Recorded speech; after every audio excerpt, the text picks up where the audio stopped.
live from the News Center of Malaolo National High School, bringing news about the face-to-face classes in the Philippines.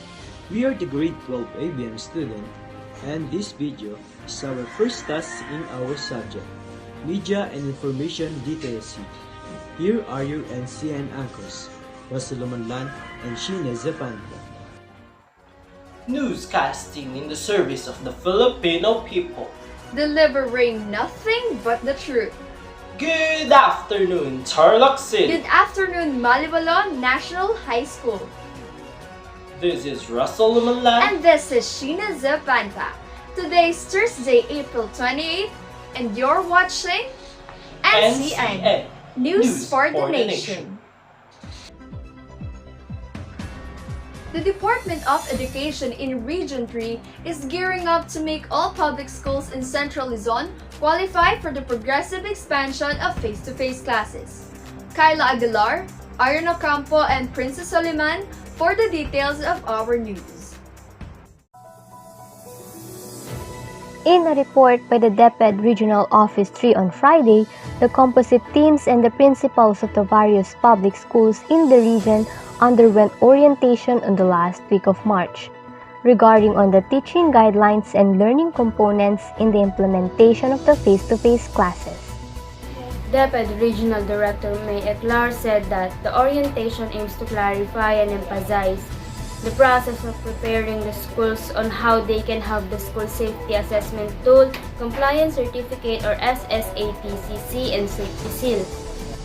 Eclar said that the regional office aims that all public schools in the Region 3 are 100% SSATCC compliant by the end of March. As of March 14, the DepEd Regional Office has awarded SSATCC to 1,764 public and 7 private schools in the region.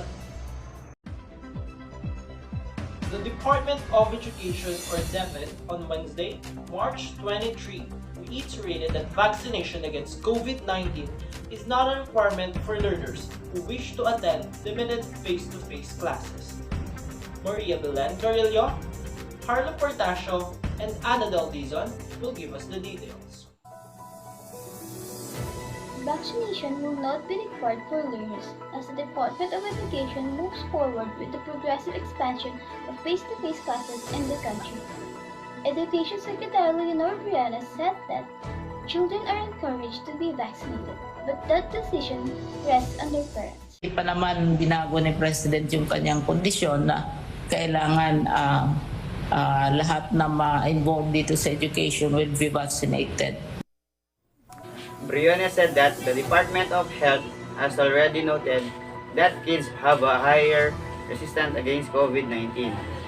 She added that as an added protection, all DepEd personnel who will participate in face-to-face classes are required to be vaccinated. Latest DepEd data showed that a total of 4,239 public schools nationwide have resumed in-person classes almost 2 years after the COVID-19 outbreak closed down school grounds. The DepEd implemented the progressive expansion of the in-person classes on February 22 upon President Rodrigo Duterte's approval. After a full school year of using modules and virtual classes, students will now have an opportunity to finally interact with their teachers and classmates in school with Malacanang's approval of pilot implementation of face-to-face classes. Here is Francesca Malyari live at Malaolo National High School. Thank you, Sheena. I am now here at Malaolo National High School where they conducted their first day of face-to-face classes. Together with me is a student from grade 12 ABM Pacioli, Nicole Gonzala. Good afternoon.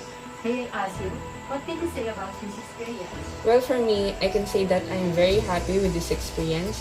I am just happy and thankful that we are back at school now. We can now learn and do the things that we usually do at school, but of course with some regulations to follow. I am grateful and I hope that this is our stepping stone, and I hope that we can all go back to school as soon as possible. Thank you. This has been Francesca Malyari reporting. Back to you, Russell. And those are the news gathered for our wider coverage. Be with us again as we deliver you the relevant news for the Filipino people. This is NCN, News for the Nation.